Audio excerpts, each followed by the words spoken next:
kid inside of us. So I've thought about writing to that kid in me, but it's not the me that was the kid. It's now. It's the kid in me that still exists in today's world. And I love reading kids' literature, and so you have to stay current with what's out. But you're also kind of writing to that younger version of yourself, I feel like, in a timeless way, I hope. Yeah.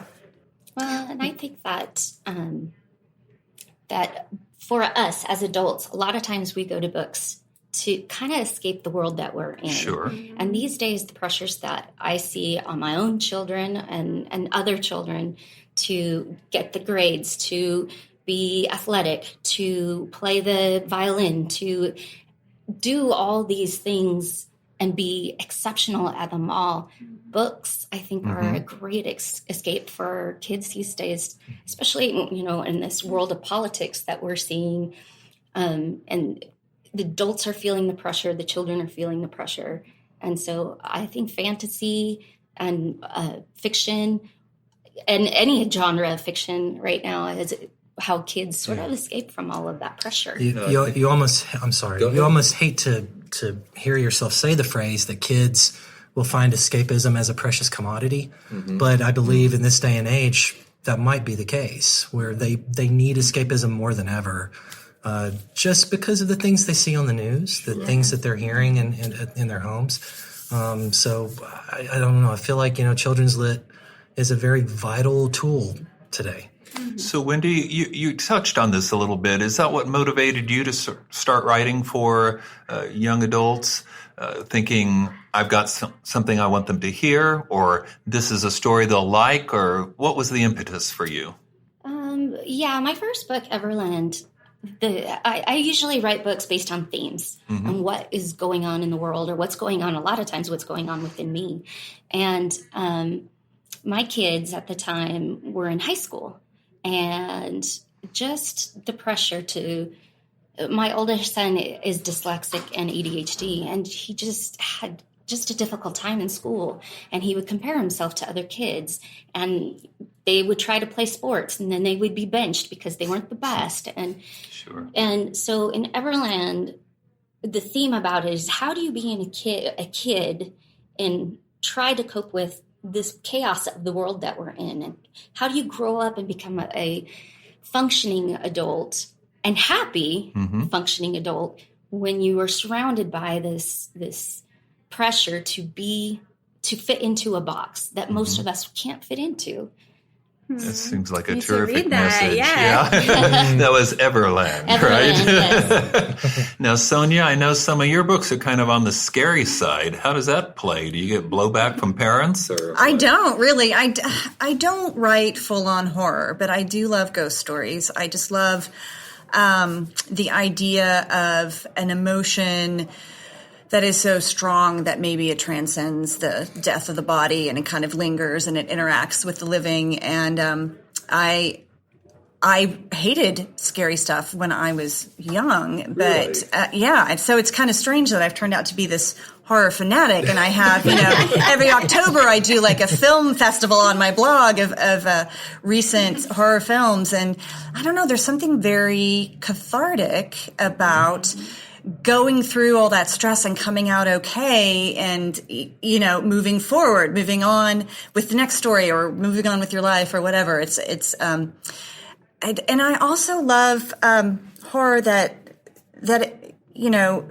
is helping a young person to grow up, to face the darker parts of life, and they see that they have survived this, and it strengthens them for the next difficulty or the challenge that they're going to have. So now, I hope you don't mind my saying this, but I've known you for a while. Yes. And I am absolutely confident that you could have written anything you wanted to write. So why young adult literature? Well, that's a good question. I think it was just something I was reading at the time. There was quite a kind of renaissance of YA, and I was right on board with that, and just so many good things coming out. And I was an English teacher, a high school English teacher for many years. So I thought,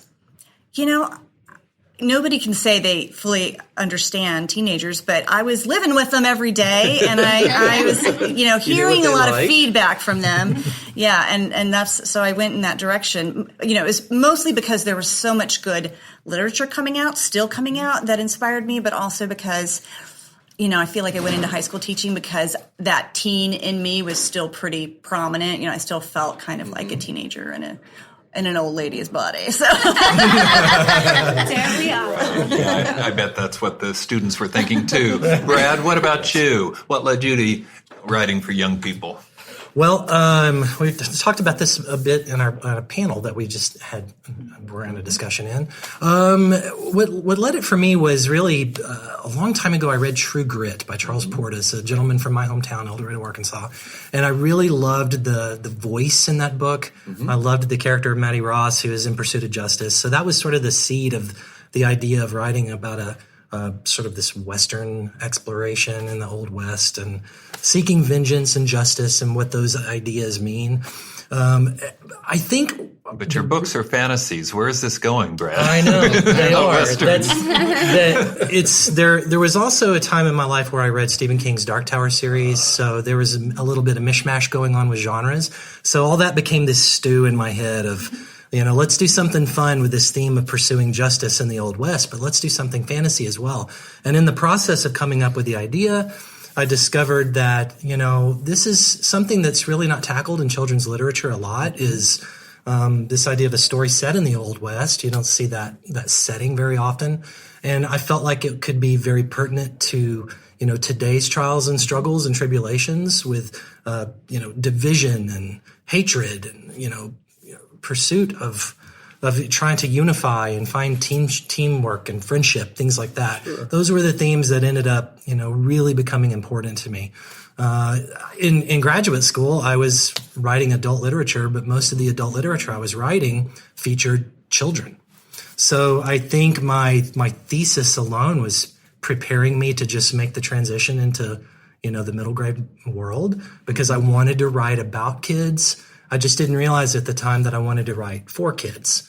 So, once that idea came along, I can do that. And there is a market for this particular setting and for this style of story. It just all followed very naturally.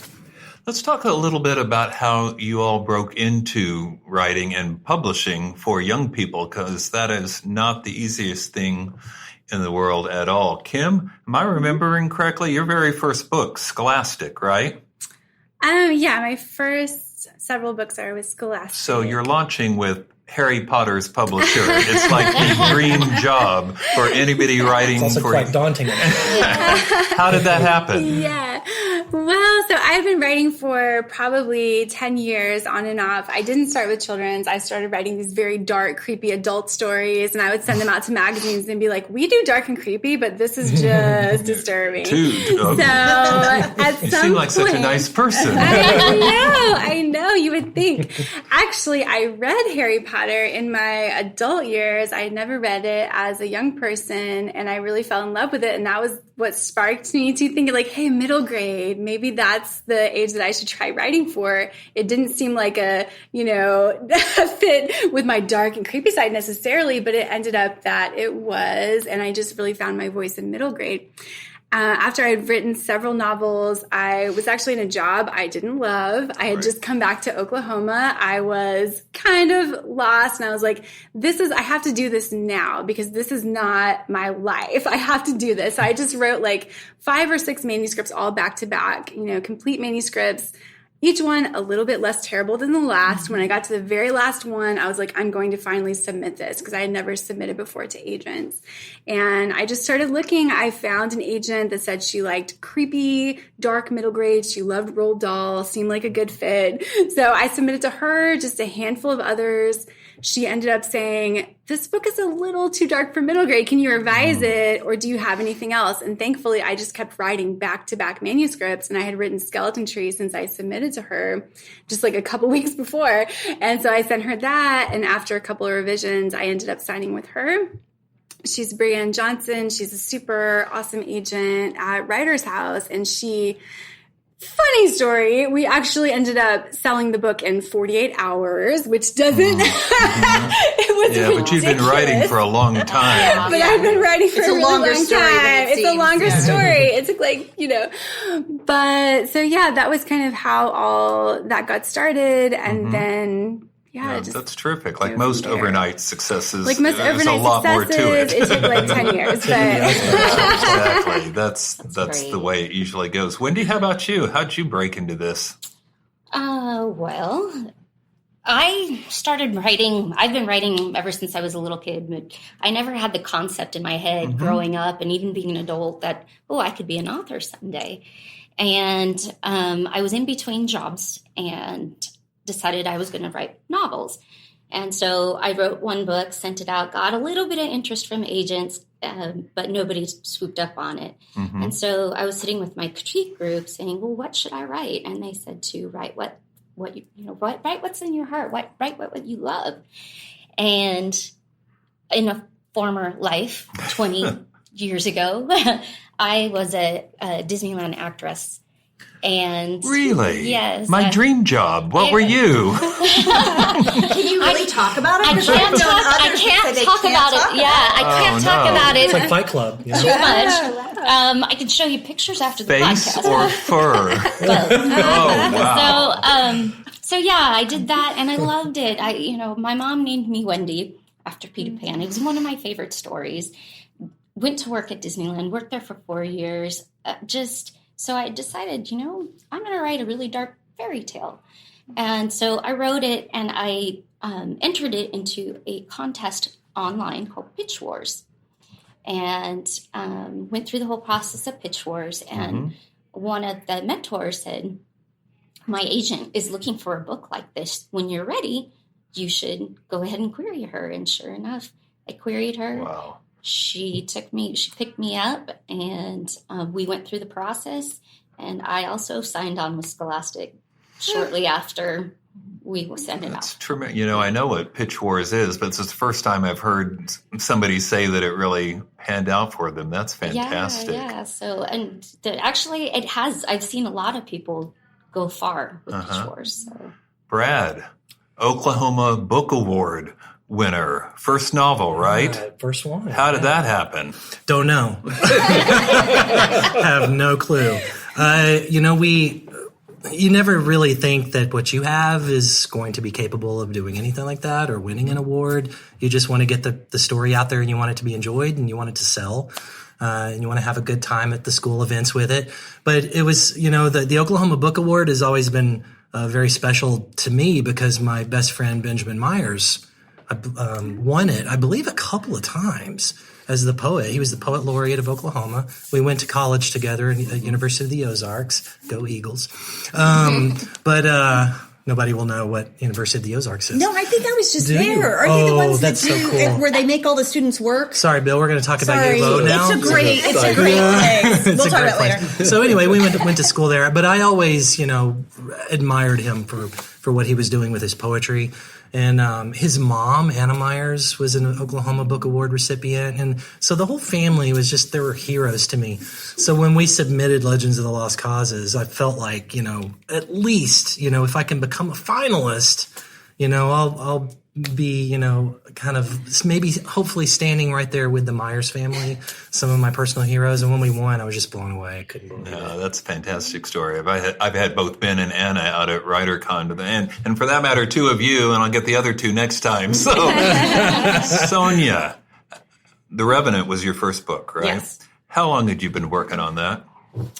Well, it's funny, not that long, because I had that typical story of the first manuscript I ever finished that took forever to finish, really wasn't that great. So I wrote another one and got an agent with that one, but it didn't sell to a publisher. And so The Revenant was kind of oh my gosh, I have to write something that will sell, but that I also love. I wasn't just writing to the market because I still don't understand the market completely. But so it was a pretty quick book that I wrote, but there was a lot of revision with my editor after that. So it was It was the third book. Third book was a charm for me. So other people sell the first thing they ever write, but I think most of us have gone through a lot of manuscripts. 8th or 9th. Yeah. I think most of us have a long kind of training period. Yeah, the theme I'm hearing here is perseverance. I mean, you're all major talent.